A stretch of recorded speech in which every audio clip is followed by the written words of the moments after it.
This is July the 30th, August the 1st, 1987. And we are at Moyna and Leslie Thurman's house at 1505 North Union in Shawnee, Oklahoma. This is Moyna Taylor Thurman. And Mama, why don't you tell us first about where you were born and where you grew up, and a little bit about how you and Daddy met, and just your life in Shawnee, Oklahoma. Well, I was born in 800 block, 900 block on 800 block on Beard Street, and then we moved from there over on Broadway when I was about a year old, and lived while my daddy was building the new house. We lived with Grandmother and Grandfather Taylor's big two-story house at 1002 North Broadway, and then we moved over on Park Street when we got through building the new house down in the 500 block on North Park. And I started the school while we were living down there. I started at Irving School, went first year, and then Daddy built another house, and we moved out on 1000 block on Broadway. So then I went to Jefferson School during the second, third, and the fourth grades. And at the end of the fourth grade, just before school was out, we had a bad tornado and it tore our school down, but luckily our principal had dismissed us before school, dismissed the whole school to go home before the tornado hit. He knew it was getting to be real bad, stormy looking. And so we were all were dismissed and got home, so nobody was in the building and got hurt or killed. But they tore our building up, so then we had to finish the school year going down to another school just for a very short time, a couple or 3 weeks, I guess. And is that the time you saw the tornado when you were standing on the front porch of your house? The back porch, What'd you see? What was that like? Well, the tornado came from the southwest, went northeast, and my mother was having her Shakespeare State Club party that day, and they were just getting ready to serve, and she told me to stay out of the way, and I was standing on the back porch, and the tornado hit, and it started garage at the back of the lot, turned over, the car was in the garage, it just picked the garage up and turned the garage over and the car upside down back to the back, and a woman behind us over on the next street had laundry on the line and just spilled all the shirts and sheets and everything, pillowcases and all full of air, and just blew everything all up in the air and all over about that time. Then, probably 3 to 5 bodies went flying through the air that lived over there by the Catholic Church, and blew them into the grocery store right there on the corner behind us over there. I think it killed 9 people altogether that tornado did. And that was the thing I was telling Trey the other day about. In my book, my desk at school, I had a songbook and had my name in it, of course, and we blew the school all down, ruined the whole school. And 2 or 3 months after the tornado, a man that lives way out about 8 miles northeast of town brought my songbook into the lumberyard and gave it to Daddy because he knew that I was his daughter, He brought my songbook. It had gone clear from Kickapoo and Wallace clear out to about 8 miles northeast of town. Oh my gosh. So that was quite funny. Then the next year, our junior high building was built new, and so they had to have all the Jefferson kids to come down there and start school until they could get the Jefferson school rebuilt to go back there. So you finished grade school, then what about the rest of school here? School, and then moved back down to the junior high then, went to school, then moved over to the high school, went to school there. What'd y'all do for fun in high school here? Oh, I don't know. Of course, what about Benson Park? Well, we went to Benson Park more when I was younger. Church picnics, family picnics, and go out on a streetcar. But after we got up in high school, of course, the streetcars were gone by that time, and we had our own cars. We went out there, but they didn't have much of the same things. By that time, Shawnee had a lot of swimming pools in town, but when I was small, there wasn't any swimming pool except Benson Park. What about the lake near Broadway Woods? Well, that was a small lake that was out the end here, city limits, here on Independence and Broadway. And this was the lake out here that weren't any houses around close to it or anything. Not very many people even lived out here in this part of town. Everybody lived south of Independence during at that time. And so that we all would come up here and swim in the Broadway lake. And then a lot of the circuses came to Shawnee, came out and pitched their tents and had their circuses all out around the Broadway Lake area out here too. Wouldn't it freeze in the winter? Yeah, I'd freeze. Some people do that and I skated on it. I never did skate on it. I skated out at the Elks. Country Club had a lake that would freeze harder than this, but one time when we were probably in high school, a bunch of the boys were out here ice skating, and one fellow that was a little older than we were was a real daredevil, and he had his own car.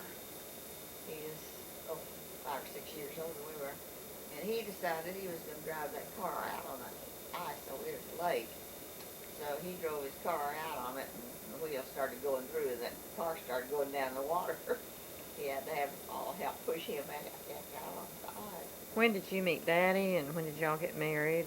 I don't even remember meeting Leslie, because he grew up in the end of the 1200 block, and I lived in the 1000 block. So we evidently played together when we were children, the Ford kids.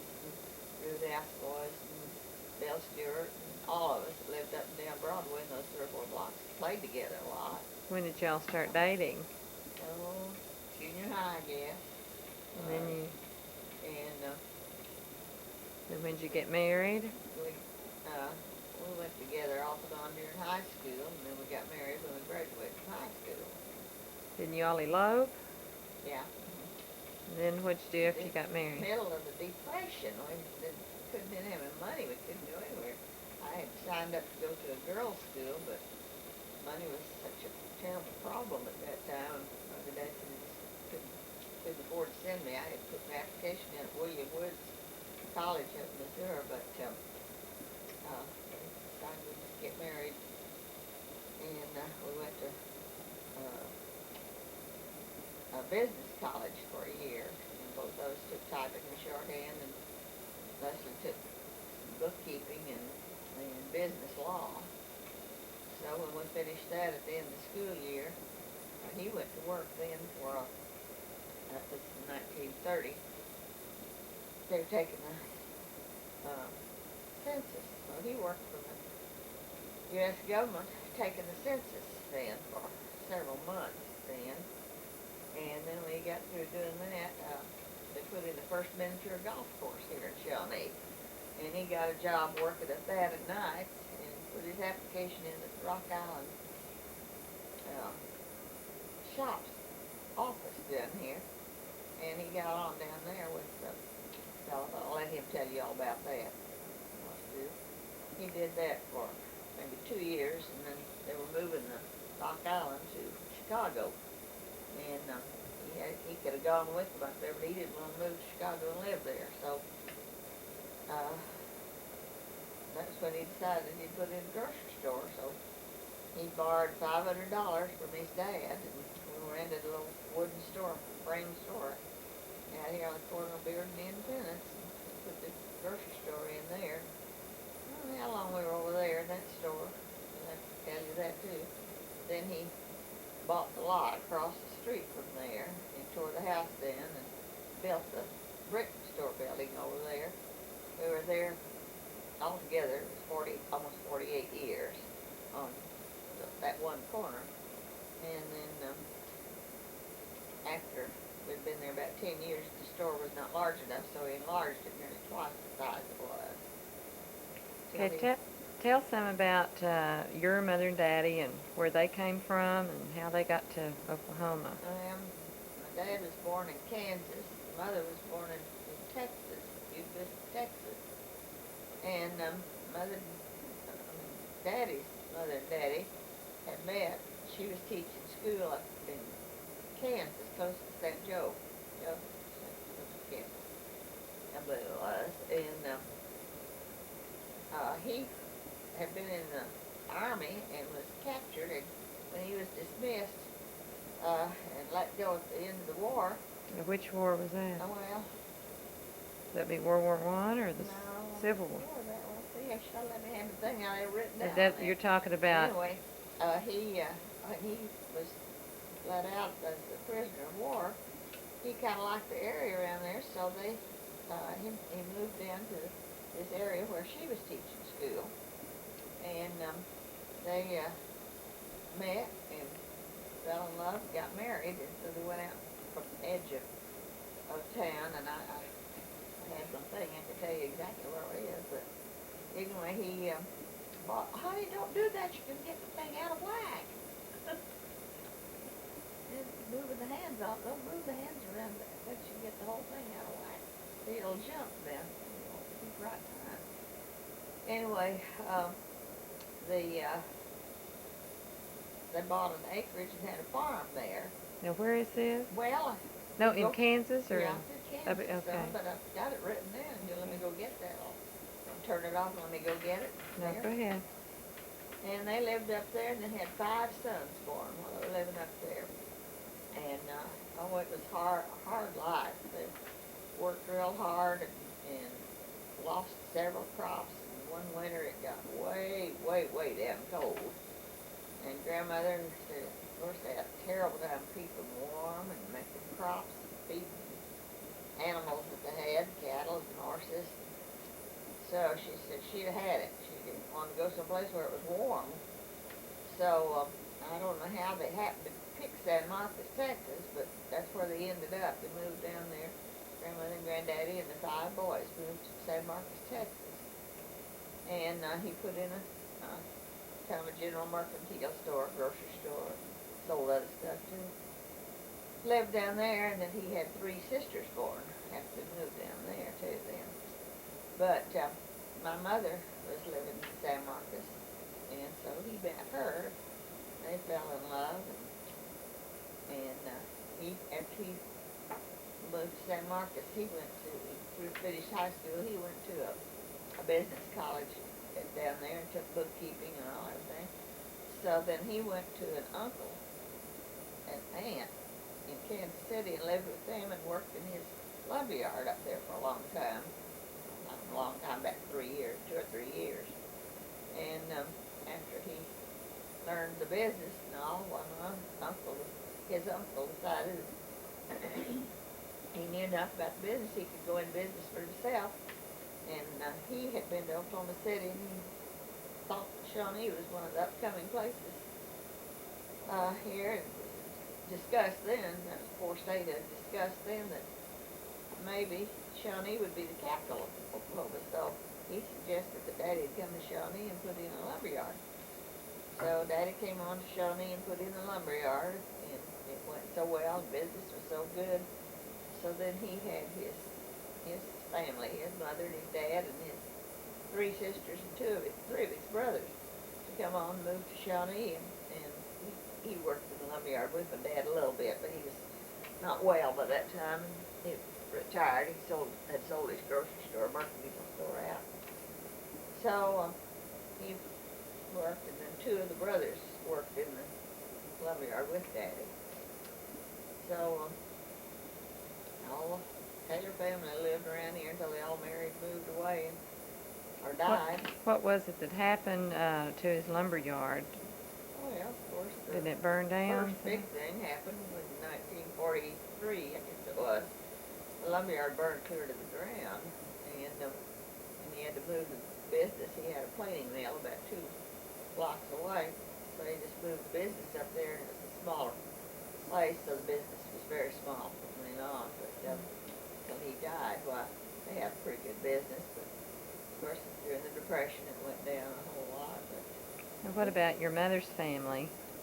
well, Mother was born away in Buena Vista, Texas. I don't know how far that was from San Marcos, but my mother's dad was a gentleman farmer, I guess you'd call him, and he owned a whole lot of farmland all around part of Texas. And he liked San Marcos so well, and he built a beautiful big 2-story home way up on the top of a mountain in San Marcos there. And he owned a whole lot of bottom land all around the rivers up there. Grew a lot of cotton and just he made real good money down there. Raised all their children up there in that great big house up on top of the hill. It was more fun when I went down there. They had a great big tank up there, and he had goldfish in the tank, and he just used the tank for watering his horses, and he had 2 or 3 cows there. And he'd let us kids go swimming in that tank sometime up there. But, oh, I had a lot of fun up there, and they had a great big cistern. Of course, they didn't have it, I guess, maybe they had a well, I don't remember that, but to catch all the rainwater, they had the gutters running all around the house, and every time it rained, the gutters went down and put all this rainwater in the cistern. And of course, I can remember all the girls in the family always washed their hair in that fresh, unpolluted rainwater. That was the best thing you could do. And they had a great big veranda going all around the whole house. Porch furniture all around, and everybody, of course, women all would go out and sit on the veranda when it's cool part of the morning. And sometimes they'd go to town, but not as much because they just had horses and buggies early, you see. And if the grandfather wasn't around to take them, why they had they had 4 or 5 colored men and several Mexicans that worked there on the place. So they'd drive the big buggy with 2 horses to take grandmother and some of us to town once in a while. But after my grandfather died and the rest of the children are married and moved away, there were just 2 sisters that never been married that were left with grandmother. So they sold that big home. They moved down closer to town, and one of my aunts put in a hat shop downtown on the square, and the other sister stayed home and took care of my grandmother, and they lived there till grandmother died, and then they fixed the house up into an apartment house and rented out 2 apartments out of it. So the 2 sisters lived there till they died. So that was the last Do you place. know, what about did you ever know your great-grandparents? None of them? Do you know where they were from? I can't tell you without getting some more materials written up. I've forgotten where they were and where they lived. As children, Betty and Bill and I called your mother and daddy Nana and Grangy. Tell us just a little bit what they were like as people. Oh, it's hard to describe. Both of them were wonderful Christian people, and Daddy was a hard worker, and Mother was excellent early day housekeeper and cook and all, and she made a very nice home for all of us growing up. We had a lot of company, and she had a Negro woman that helped with the house, but she had to do a lot of work. But early days, she'd have to go out and get the chicken out of the chicken coop, and wring its neck, kill it, and then pick the feathers, and dress that chicken, and then bring it in and fry it, and have ice cream. She'd have to make the custard and everything up for the ice cream, and then hand freeze, turn the crank all the time. Daddy would be there sometime to do it, but not often. But she worked real hard. She used to sew and make my clothes when I was real little. And of course, we had a very good life. Daddy provided real good for us. And since he was in the lumber business, why, he built a lot of new homes. It was a joke in town about, I think when they'd been married 28 years, they'd lived in 24 different houses, because every time a new plan book came out, or a new book that had new house plans and new hardware, he'd sell the house we were living in and build another one. And he just loved to build a house and move. It's a brand new house. So, Did your mom mind doing that? no, she didn't right at first, but one time I remember he sold a house that we were living in, and they had to rent a place to move into while he was building another new one. And so we just barely got that one finished. moved in, this other one that was over in Jefferson Terrace, and they had to have two moving vans to move our furniture, and they just unpacked all the first van, or started to unload the second one, when Daddy came driving up, and he said, well, don't worry about placing the furniture, I just sold this house. And I thought Mother was going to walk off and leave him about that time. So we had to go rent another house and move until he got another one built. We were lived in a rent house until he got the next one built. She said, don't you ever sell it out from under me again.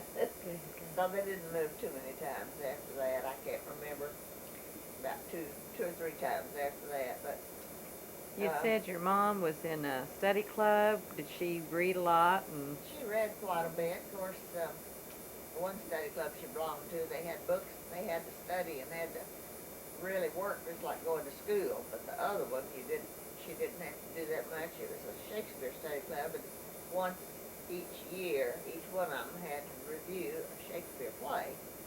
But she read quite a bit too.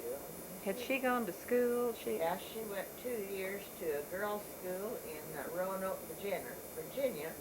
Then she came back to San Marcos, got her degree from the State Teachers College there in San Marcos. Did she teach any after she finished school? No, she didn't teach any. Okay. No, they traveled some, the family traveled some and all, but she never did teach. What about Grangy? Wasn't he one of the founders or people responsible for getting OBU started in First Baptist Church here? He was on the board when they started talking about the Southern Baptist Convention about having college here, and so they all worked real hard on getting the land and getting the money together to pay for the land and getting the OBU started. So after they decided, then they go on and build it here and all. They wanted to start, and they had just a few that wanted to enroll, but they had no building to meet in, so they had classes. For the first 2 years, I believe it was, at OBU, they had the classes to meet in the First Baptist Church downtown here in Shawnee. But Daddy was, secretary of the Board of Trustees, for, 25 years maybe. Long, long time anyway. But then he was a charter member of the church here too, wasn't he? No. The church had already been organized. No, he was here, and when they started to build this church they're in now, they had met in 2 other locations before they ever built this church here. But he was a long-time member, and then he was on the board there, and he was on the chairman of the Board of Deacons, and he was BYPU director, and he was on a lot of different things there. Taught Sunday school classes. BYPU, that's Baptist Young People's Training Program, now we call it Training Union. But tell us about your grandparents. What you remember about your grandparents on both sides. I don't remember much about either grandfather. My grandfather Taylor came to Shawnee, and of course he died when I was about 5 years old. And I don't remember, he wasn't well then, and I don't remember too much about him because he wasn't well, and he didn't, we were around him a lot too, but we'd go to their house to eat, but I know he always had to get up and go back to their bedroom and rest for a while all the time, so I really didn't know him that much. What about your grandmother, Taylor? What do you remember about her? She was a vivacious woman, hard worker. You gonna answer that for me? And she raised all of her family, and then she had a grandson. His mother had died in childbirth. She raised him for me. Okay, finish telling about Grandmother Taylor now. Yeah, like I said, she was a vivacious character, and she was a hard worker. She was a real good Christian woman, worked a lot in the church. But one thing I do remember her telling me after I got married and had Betty and Barbara, I remember her saying, now Moyna, your children come first, and don't try to do too much in church work, Sunday school, women's organizations or anything. because after your children are grown, you can spend more time doing that, but stay there and stay with your children and not do too much of that while your family's young. And she was always giving me advice. Maybe it went in one ear and out the other when I was younger, but I remember it over 30 years, things like that she would tell me. But she was a marvelous cook. Oh, she was a good cook. And so then after grandfather died, why, they had lived in a great big two-story home down by the lumberyard, but after he died, she moved out on, built a smaller house out on 1004 North Broadway. Grandfather and Daddy had bought a bunch of land out there in the 1000 block on Broadway, and so they they built the first house that came to show this big two-story house. Then they sold that when all the children got married and left home, and they moved down close to the lumberyard. They was across the street there for a short time while he decided what to do. In the meantime, he got sick and died. So she went ahead and built a house out on Broadway at 1004 next door to where the other big two-story house was in. And so she lived there for a long, long time. And after the grandson got older and he left, she said that house was too big, so she moved into a smaller rent house for a short time. And she fell and broke her arm, collarbone. And so she came and lived with Mother and Daddy. And they took care of her for about a year, and then finally the daughter that lived in McAllister thought she better come down there, so she went down and lived with her then until she died.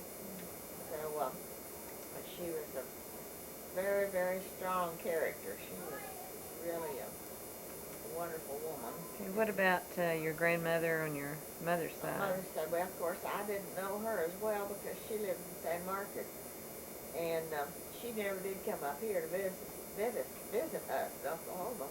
Mother's sisters came a lot of times, but grandmother never did. After her husband died, I bet she and the two daughters that never did marry lived together, and we'd go down there and see them a lot, but her health was getting kind of bad at the time I remembered after older, and she was having trouble with memories and all. So I wasn't as impressed with her as I was with grandmother Taylor, but she was a wonderful woman.